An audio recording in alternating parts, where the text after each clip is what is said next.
岳母家拆迁分了2套房，原本答应给我1套，然而就在房产证下来后，他却连夜将证上的名字全部改成小舅子。得知情况的我不仅没有任何不满，还反手给小舅子包了个大红包祝贺。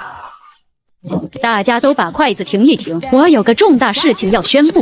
只见刘桂芳猛地站起来，椅子在地板上划出刺耳的滋啦声。原本还在抢红烧肉的7大姑8大姨齐刷刷地转过头，眼神里写满了疑惑。今天把大家叫来，不为别的，就是宣布咱们老柳家的一件惊天大喜事。桂芳啊，你就别卖关子了，是不是你家的拆迁款下来了？是啊，姐，听说赔了不少的，是不是得有个180万的？180万，老二，你那是打发叫花子呢。随后，刘桂芳慢条斯理地把那只掉皮的假驴包拎到桌上，郑重其事地掏出了2个暗红色的本子。看清楚了，2套房，1套120的大平层，1套90的学区房，全是现房置换的期房，开发商特批的。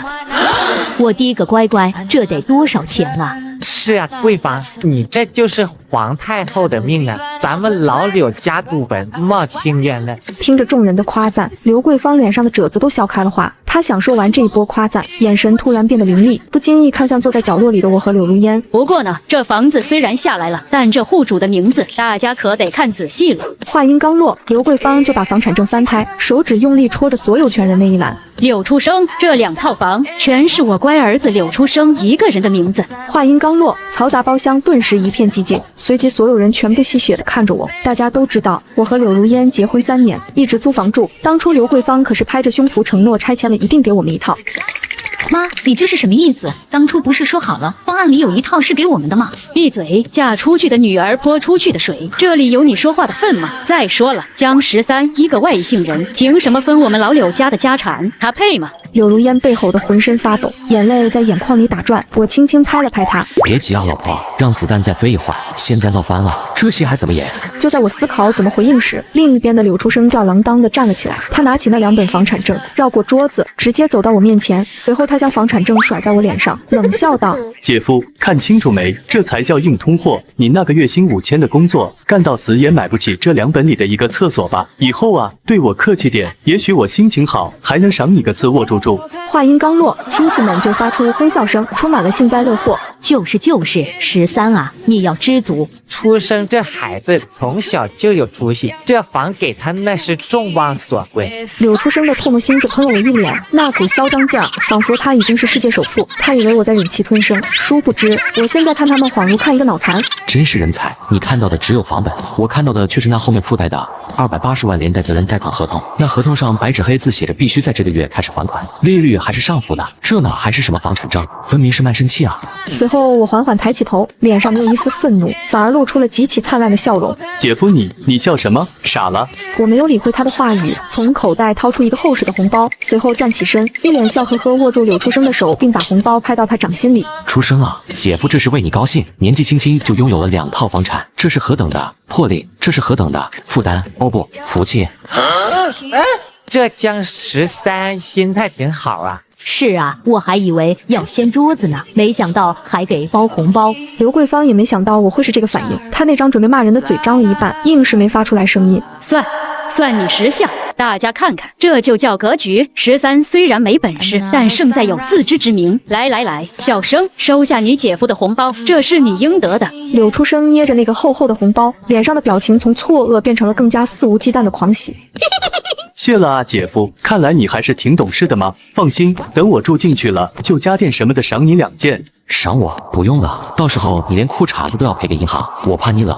随后我重新坐下，淡定地夹了一块肥得流油的红烧肉放进嘴里。那红烧肉很腻，但我吃得津津有味，因为我知道这顿饭是他们这辈子吃的最后一顿安生饭了。看着他们此时得意的嘴脸和在场亲友的鄙夷，我笑着拿起酒杯，来，妈，小生我敬你们一杯，祝你们年年有今日，岁岁有今朝，祝这泼天的富贵把你们压得死死的，永远翻不了身。喝吧，尽情的喝吧，断头酒总是要喝个痛快的。很快，这场荒唐的饭局结束了。回家后，柳如烟把包狠狠地砸在地上，一脸愤怒地看着我。江13，你到底是不是个男人？那是2套房，不是2颗大白菜。结婚时明明说好有1套是给我们的，你怎么可以不争？你不争也就算了，你还给柳初生包红包，你是不是疯了？他像一头愤怒的母狮子，把所有的火气都喷到了我脸上。我听这些话语，只是平静地倒了一杯温水递给他。傻婆娘，我现在争那一套房，就是争着去跳火坑。那个红包是给他们的买命钱，你不懂，急什么？让他们先高兴高兴。哼，高兴，他们当然高兴，拿着2套房能不高兴吗？我们呢？我们喝西北风吗？好戏才刚刚开场呢。我不再辩解，只是留下一个意味深长的眼神，转身回房。柳如烟愣在原地，看着我的背影，像是在看一个傻子。几天后，岳母刘桂芳的电话打到了柳如烟手机上。燕英啊，你弟弟那2套房子总不能一直毛披着吧？这传出去，别人还以为咱们家多穷呢，丢不起这个人。这样，你们俩先出点钱，简单装修一下。妈，我们哪有那么多钱？放屁！江13一年挣的也不少吧？再说了，装修好了以后，你们去住也方便，还能当自己家一样。这房子本来就有你们的一份心意在里面吗？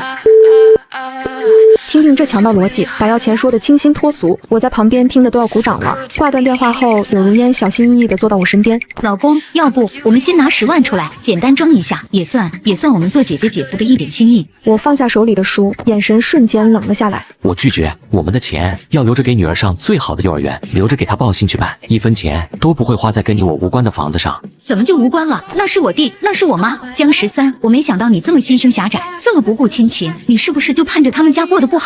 又来了，道德绑架随时担当。每次只要我拒绝当冤大头，这顶不顾亲情的帽子就稳稳扣在我头上。我随后站起身，眼神凌厉地看向柳如烟。是他们不顾亲情在先，当他们连夜把名字改成柳初生一个人的时候，考虑过你这个女儿吗？考虑过我们这个家吗？在你妈眼里，你只是一个可以用来接济她宝贝儿子的工具。如烟，你什么时候才能清醒一点？我的话像刀子，刺得柳如烟浑身一颤。片刻后，柳如烟就莫名其妙崩溃大哭，摔门而出。我回我妈家住，跟你这个冷血动物没什么好说的。家里瞬间安静下来，我没有去追。去吧，回那个吃人的家去看看，不撞得头破血流，你是不会醒的。不出我所料，2天后，刘桂芳带着柳初生杀到了我家门口，估计是柳如烟回去说了我的态度，这母子俩要钱不成，准备明抢。江13，开门！你个白眼狼，缩在里面当什么缩头乌龟？给我滚出来！姐夫，你给我开门，凭什么不给我装修钱？我姐嫁给你，真是倒了8辈子霉。今天你不拿钱，我把你家拆了。我没有开门，只是平静地走到猫眼前，只见猫眼外是2张因为愤怒而扭曲变形的大脸。送人头的来了，正好省得我去找你们。喂，110吗？我住在花园小区，有人在暴力砸门，黑社会性质，严重影响了我的生活，我感觉我的人身安全受到了极大的威胁，快来救命！警察来得很快，刚才还一脸嚣张的母子俩见到警察瞬间蔫了。误会，警察同志都是误会，这是家务事，是女婿不孝顺，不给丈母娘开门啊！我见警察来了，才打开门，一脸无辜地递上房产证复印件。警察同志，看清楚了，这是他们家的房产证，上面写的是我小舅子一个人的名字。现在他们要求我出钱给这房子装修，我拒绝了，他们就上门闹事。法律上，我没有任何义务为不属于我的房产支付任何费用。警察看了看复印件，又看了看理直气壮的我，立刻明白了情况。经过一番严肃的批评教育，刘桂芳和柳初生脸都绿了，只能灰溜溜地离开。这件事之后，柳如烟彻底住回了娘家，我们的关系降到了冰点。她觉得我报警让她丢了脸，我也懒得解释。还有1个月，柳初生，你的福气还在后头呢。柳初生那2本房产证就像2针鸡血，让他彻底飘到了天上。为了配得上2套房业主的身份，这货刷爆了高额信用卡，分期弄了辆50万的黑色轿车。车刚开回来，屁股还没坐热，刘桂芳就在楼下摆起了流水席，恨不得拿大喇叭全小区广播。只见刘桂芳满脸喷红，喷着酒气，手里端着酒杯，指着那辆系着大红花的车。大家都快来看看，这就是我儿子柳初生的新车，50万啊，全款哦不，全凭本事买的。刘桂芳边说着，斜眼瞥向角落里的我，一脸鄙夷。不像某些人，上班好几年，连个车轱辘都买不起。是凭本事，凭本事欠了一屁股债。妈，您就吹吧，一会我看您怎么收场。那个，大家都静一静啊，给大伙展示一下这豪车的高科技功能，这音响柏林之声的，这蓝牙秒连。来，给大伙放首嗨曲助助兴。就在柳初生手指刚要点开音乐播放器的时候，一个不合时宜的电话打了进来。这巨大的铃声通过柏林之声音响，在整个小区上空回荡，震耳欲聋。而柳初生手忙脚乱的想挂断，结果越急越乱，一不小心按到了接听。柳初生先生您好，这里是吉发银行信用卡中心，系统监测到您刚刚进行了一笔大额透支消费，且您的综合评分不足，请您务必在今晚12点前补齐25000元的首付分期款，否则我们将因涉嫌信用卡诈骗冻结您的账户，并有可能报警处理。刚才还一脸羡慕的邻居们顿时忍不住笑了起来，原来是刷爆卡买的，还涉嫌诈骗，这就尴尬了。柳初生的脸瞬间涨成了猪肝色，手抖得像帕金森，慌乱地切断了蓝牙。一边刘桂芳的老脸挂不住了，他环顾四周，看到邻居们戏谑的眼神，恼羞成怒。此时他必须找个台阶下。江13，你还愣着干什么？没听见银行说吗？赶紧给小生转2万5，他是你小舅子，你这个做姐夫的，这点钱都不出，你还是人吗？他这一吼，顿时把所有人的注意力都转移到了我身上，想用道德绑架来掩盖丢人现眼。好啊，当众要饭是吧？那我就当众砸了你的碗。我慢条斯理地掰开刘桂芳的手，整理了一下领口。妈，您这话说的就不对了。刚才您不是说这车是初生全凭本事买的吗？既然是他凭本事买的车，那当然得凭本事还钱啊。你个白眼狼，一家人分什么你我？你不给钱，今天这车要是被拖走，我就让你和如烟离婚。哼，行啊，车是谁名下的？柳初生的，逼我还是没有用的。我从口袋里掏出200块钱，轻轻放在刘桂芳手里。妈，这200块你拿着。干什么？拿着带柳初生去挂个脑科，看看是不是脑子里进了水。此话一出，全场哄堂大笑。哈哈哈哈，这女婿是个狠人啊！盖这种打肿脸充胖子的一家就得这么治。刘桂芳气得浑身发抖，两眼一翻，差点背过气去。柳初生想冲过来，却被看热闹的邻居挡住了路。江13，老子弄死你！我没有理会身后的鸡飞狗跳，转身大步离开。慢慢享受这最后的狂欢吧，毕竟更刺激的大雷已经在路上了。因为那场蓝牙外放的闹剧，柳初生的面子算是丢尽了，车也被拖走了。为了维持家用，刘桂芳不得不咬牙拿出了他的棺材本，但这只是个开始。1个月后，我算准了时间，装作碰巧去岳母家，刚进门就看到了餐桌上堆积如山的信件，餐桌上乱七八糟全是催缴单，最上面一封印着显眼的银行 logo， 只见信封上写着吉发银行房贷利息通知。来了，死神的通知单。于是我放下东西，上前拿起那封信封，假装随意地递给刘桂芳。妈，这好像是银行的信，看着挺正式的，您要不拆开看看，别是什么重要文件。而刘桂芳正为了钱的事烦躁，一脸不耐烦。看个屁，烦死了，肯定是推销办信用卡的。现在的银行就知道盯着我们这种有钱人吸血。他骂骂咧咧地接过信，粗暴地撕开，里面是一张几千块的宽限期利息单。看到房贷2个字，他眼神慌了一秒。什么玩意儿？几千块？开发商搞错了吧？那是拆迁赔偿房，哪来的贷款？这群骗子想钱想疯了。他像是在发泄这几天受的窝囊气，把那张能够救他们一命的通知单撕得粉碎，随后把碎纸狠狠扔进垃圾桶。这种垃圾看一眼都嫌脏。撕得好，刘桂芳，是你亲手把最后上岸的机会给掐断了。无知不是生存的障碍，傲慢才是。妈说的对，现在的骗子手段太高明了，我帮您到了，省得看着心烦。随后我拿起垃圾桶走到楼下，把垃圾丢到下水道，看着那堆碎纸屑混进脏水里，我的心中只有平静。老太婆，柳初生，慢慢享受你们最后的逍遥日子吧。这半年，刘桂芳母子因为没钱，倒是消停了不少。但我知道，沉默之后必有惊雷。不出我所料，银行的正式催款函像一道催命符送到了。刘桂芳以为又是以前那种无关痛痒的催款单，漫不经心地撕开。当他的目光触碰到那串加粗的数字时，整个人顿时僵住了。个、10、100、千、万，280万。见到这个数字，刘桂芳眼前一黑，扑通一声瘫在水泥地上。就在这时，柳初生一脸醉醺醺刚好回来了，手里还拎着半瓶二锅头。妈，你坐地上练气功呢，饭做好了没？儿啊，完了，全完了。不是骗子，是真的，280万啊！啥？柳初生吓得酒醒了一半，抓起那张纸看了3遍，然后疯了一样给银行打过去。是的，先生，白纸黑字，您签了字的。如果不还款，您将被列为失信被执行人，房子也会被拍卖。客服画完，柳初生的手机滑落，摔在地上，屏幕碎裂了，而他心中最后一丝幻想破灭。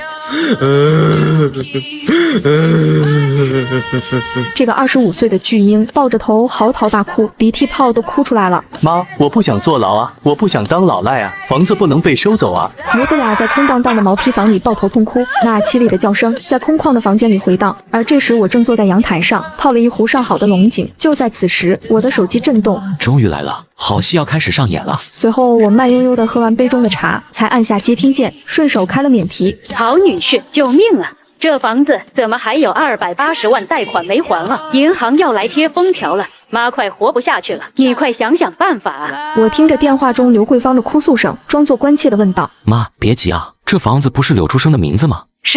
是出生的，可是那就对了，谁的名字谁还，关我屁事。话完电话那头死一般的寂静，随后爆发出一声尖叫。江13，你个畜生！这房子本来也有你一份的，现在出事了，你想跑门都没有。你和柳如烟必须出一半，140万，少1分我就去你单位闹。终于露出獠牙了，可惜晚了。妈，您是不是忘了一件事？当初您把房本拍在桌上的时候，可是说得清清楚楚，这全是给您宝贝儿子的。那个红包我都给了，这就叫钱货两清。现在想退货，晚了。话完，我直接挂断电话，拉黑号码，关掉手机，一气呵成。我看着手机屏幕渐渐熄灭，心里的那口恶气终于顺了。这事还没那么容易结束，他们肯定还会来的。被我挂断电话后，这母子俩果然像疯狗一样冲过来了，后面跟着一脸焦急的柳如烟。